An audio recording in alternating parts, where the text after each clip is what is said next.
Hello everyone, my name is Priya. Welcome to steno with Priya. आगे हमने जितने भी वॉवेल्स कॉन्सोनेंट सीखे हुए हैं उसकी प्रैक्टिस आप लोग अच्छे से कर रहे होंगे। और आपको नहीं समझ में आ रहा होगा तो वीडियोस के नीचे आप कमेंट कर सकते हैं। मैं वो जो भी सॉल्यूशन होगा वो एक वीडियो में लेके आऊँगी, आप लोगों को अच्छे से समझाऊँगी। और ये आज मैंने कुछ पंक्चुएशन लिए हुए हैं। कभी भी हम full stop, comma, question mark, अगर कभी भी हम डिक्टेशन लिख रहे हैं, अगर हम शॉर्ट हैंड सीख गए हैं और हम गवर्नमेंट एग्ज़ाम की प्रिपरेशन कर रहे हैं और गवर्नमेंट एग्ज़ाम में हम स्किल टेस्ट दे भी रहे हैं, तो उसमें फुल स्टॉप, क्वेश्चन मार्क ही ज़्यादा देखा जाता है। अगर आपने फुल स्टॉप, क्वेश्चन मार्क या कॉमा छोड़ा है तो उसके भी 1 मार्क्स कट होते हैं। तो हम शॉर्ट हैंड में उसको कैसे लिखते हैं आज मैं आप लोगों को सिखाने जा रही हूँ। Punctuation. The following special punctuation marks are used in shorthand. Full stop. Full stop को हम कैसे लिखते हैं? ऐसे लिखते हैं जनरली इंग्लिश में। अगर इंग्लिश वर्ड लिख रहे हैं तो हम हिंदी भी लिख रहे हैं तो फुल स्टॉप कैसे लिखते हैं? ऐसे लिखते हैं। पर शॉर्ट हैंड में फुल स्टॉप को हमें लाइन के ऊपर क्रॉस करना है, कट।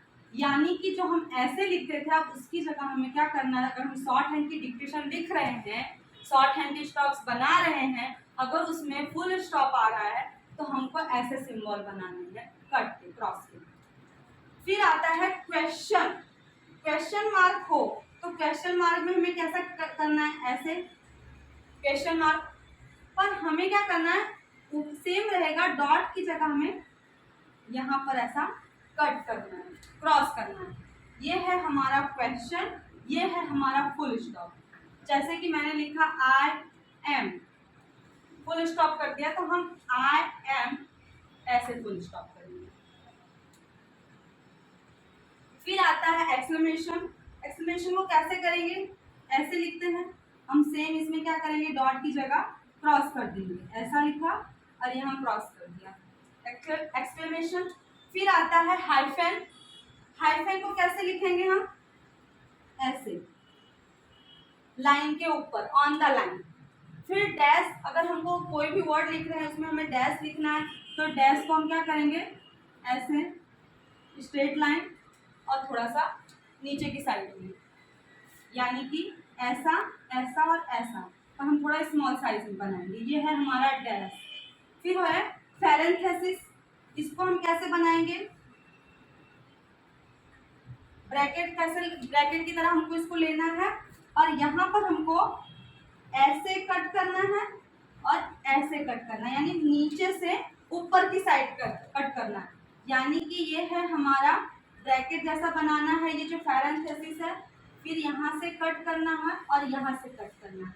ये है हमारे कुछ पंक्चुएशन। आई होप गाइस आप लोगों को समझ में आ रहा होगा। अब कुछ मैंने आपको जो के, जी, एम, एन ये सारे वर्ड्स बताए थे, या एफ भी, वो उसके ये सब कुछ शॉर्ट फॉर्म्स हैं।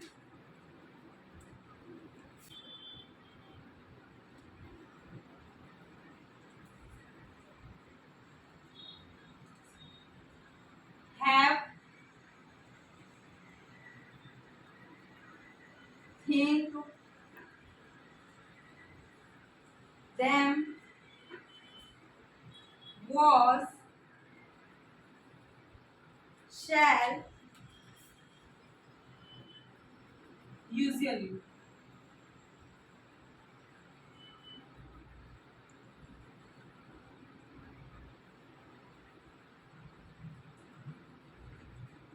हैव, तो हैव को हम कैसे लिखेंगे, कॉन्सोनेंट बी की तरह। और मैंने आपको बोला हुआ है कभी भी अगर हम शॉर्ट फॉर्म्स लिख रहे हैं तो उसमें कभी भी वॉवेल यूज नहीं होते। हैव को हम लिखेंगे बी की तरह। बी कैसे लिखते हैं कॉन्सोनेंट डार्क में, तो हैव को हम सेम बी की तरह लिखेंगे। अगर यहाँ पर कोई वॉवेल यूज हो रहा है तो वो कोई वर्ड है, पर अकेला कोई कॉन्सोनेंट यूज हो रहा है यानी कि वो कोई शॉर्ट फॉर्म है। थिंक, थिंक को हम टीएच की तरह लिखेंगे। थिंक हमारा लाइट स्ट्रोक है यानी कि ये इथ वाला स्ट्रोक होगा, टीएच की तरह लिखेंगे। थिंक को हम टीएच की तरह लिखेंगे, इसको हम लिखेंगे डार्क में, बी की तरह, इसको हम लिखेंगे लाइट में। फिर देम, देम को हम डार्क में लिखेंगे थी स्ट्रोक की तरह। दो टीएच के स्ट्रोक हैं, इथ का प्रोनाउंसिएशन होता है और एक थी का प्रोनाउंसिएशन होता है। तो जो इथ का प्रोनाउंसिएशन होता है वैसा सेम कॉन्सोनेंट थिंक लिखेंगे, और जिसमें थी का प्रोनाउंसिएशन होता है उसको क्या हम लिखेंगे, डार्क में लिखेंगे, और कॉन्सोनेंट देम, यानी कि कॉन्सोनेंट जो उसको हम क्या पढ़ेंगे, देम, टीएच, यानी कि ये हमारा डार्क है, ये हमारा लाइट है। लाइट है यानी थिंक, डार्क है यानी देम।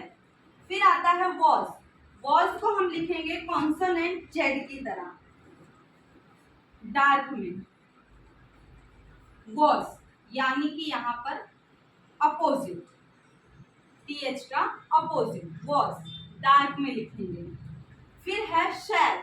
शैल को हम लिखेंगे एसएच, कॉन्सोनेंट एसएच की तरह पर कैसा, लाइट में, शैल यानी कि एसएच, ऐसा एसएच। जैसे हम कॉन्सोनेंट, अगर आपने नहीं समझ में आ रहा तो आगे के वीडियो मैंने कॉन्सोनेंट के डाले, आप देख सकते हैं।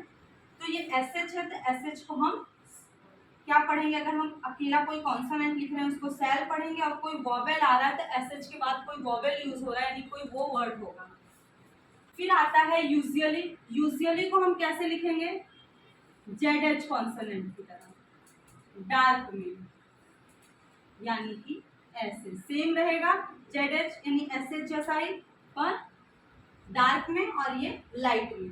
ये हमारे हैं have, think, them, was, said, usually. ये हमारे कुछ शॉर्ट फॉर्म्स हैं जो मैंने आप लोगों को सेकंड ग्रुप ऑफ कॉन्सोनेंट बताए थे, उससे रिलेटेड करते हुए। अब नेक्स्ट शॉर्ट फॉर्म है कम,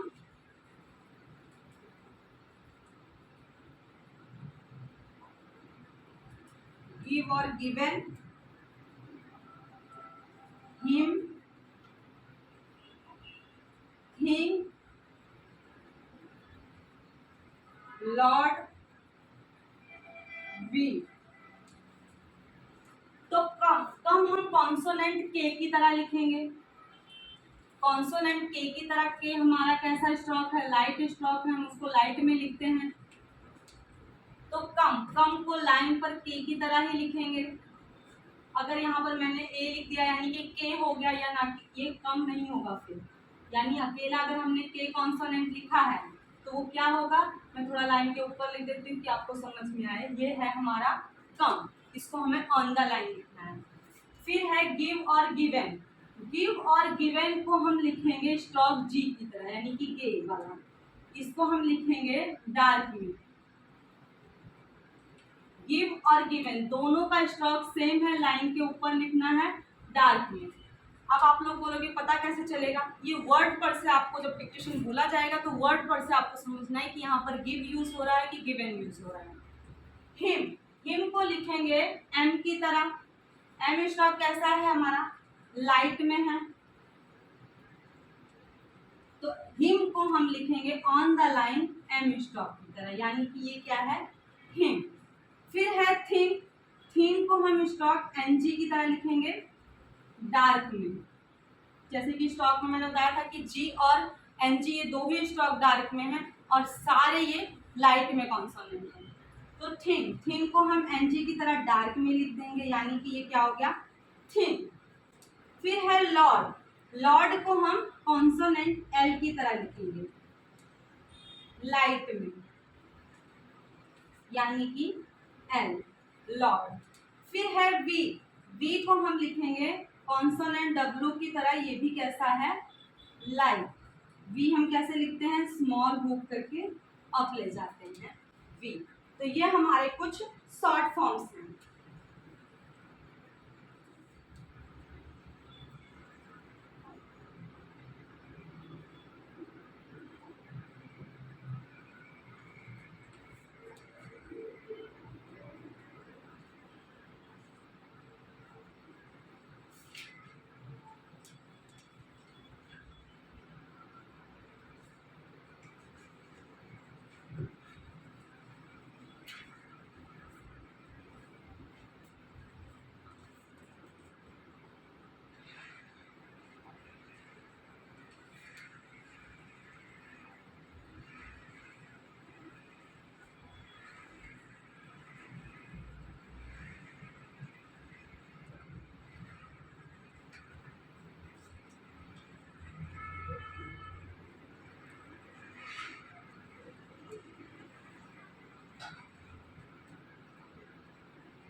In a phrase, the stroke is used to represent the word will.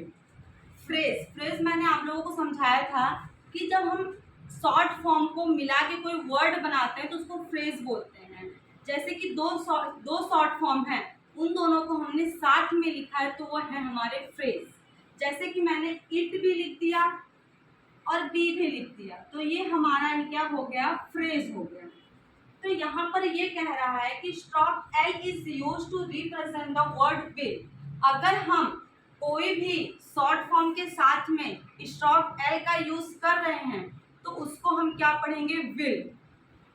और अगर आपके वर्ड के साथ में एल के साथ कोई वॉवेल आ रहा है तो वो वर्ड क्या होगा, हमारा कोई पूरा वर्ड होगा, ना कि शॉर्ट फॉर्म होगा। यहाँ पर हम कोई शॉर्ट यानी कि कोई शॉर्ट फॉर्म के साथ एल का यूज कर रहे हैं तो उसको हम क्या पढ़ेंगे, विल। जैसे कि लिखा इट हमारा शॉर्ट फॉर्म है, उसके साथ हमने एल लगा दिया तो ये क्या हुआ, विल। अब आप बोलो कि हमें समझ कैसा पड़ेगा कि ये हमारा शॉर्ट फॉर्म है कि हमारे वर्ड। मैंने आपको पहले ही क्लियर कर दिया है, कभी भी शॉर्ट फॉर्म या फ्रेज के साथ वॉवेल यूज नहीं होगा, सिर्फ वर्ड के साथ वॉवेल यूज होगा। तो इट विल। फिर है विच को इट को हम कैसे लिखते हैं, लाइट में, और विल को भी हमें कैसे लिखना है, लाइट में, क्योंकि एल जो मैंने अभी कॉन्सोनेंट में सिखाया उसको हम लाइट में लिखते हैं, इसीलिए यहाँ पर भी जो विल का स्टॉप एल होगा वो भी हम क्या करेंगे, लाइट में लिखेंगे। विच को हम लिखेंगे लाइट में, उसके साथ एल भी हमारा लाइट में। हु को हम डार्क में लिखते हैं और उसके साथ जो एल आएगा वो हमारा लाइट में आएगा। हु और विल की जगह पर हमने सिर्फ एल स्टॉप बना दिया, यानी कि ये who will. They will, TH और विल, यहाँ पर ये टीएच और ए, दे हो गया, ये हो गया एल, यानी कि they will. It will be, it will be, it भी हमारा शॉर्ट फॉर्म है, बी भी हमारा शॉर्ट फॉर्म है, बीच में हमने विल को एल स्टॉप से, यहाँ पर हमने एल स्टॉप बीच में से ऐड कर दिया है। It will be, it will have, it will have, यानी कि हैव हमारा डार्क में, इट हमारा लाइट में और विल भी हमारा लाइट में। इट विल और हैव हमारा डार्क स्टॉप बनेगा, जैसे कि जो मैंने अभी आपको शॉर्ट फॉर्म समझाए हैं। तो जितने भी मैंने पंक्चुएशन, शॉर्ट फॉर्म्स और फ्रेजिंग सिखाए हैं, आप लोग उसकी अच्छे से प्रैक्टिस करिए। नहीं समझ आए तो प्लीज़ कमेंट करिए, हम सॉल्यूशन लेके आएंगे। Thank you.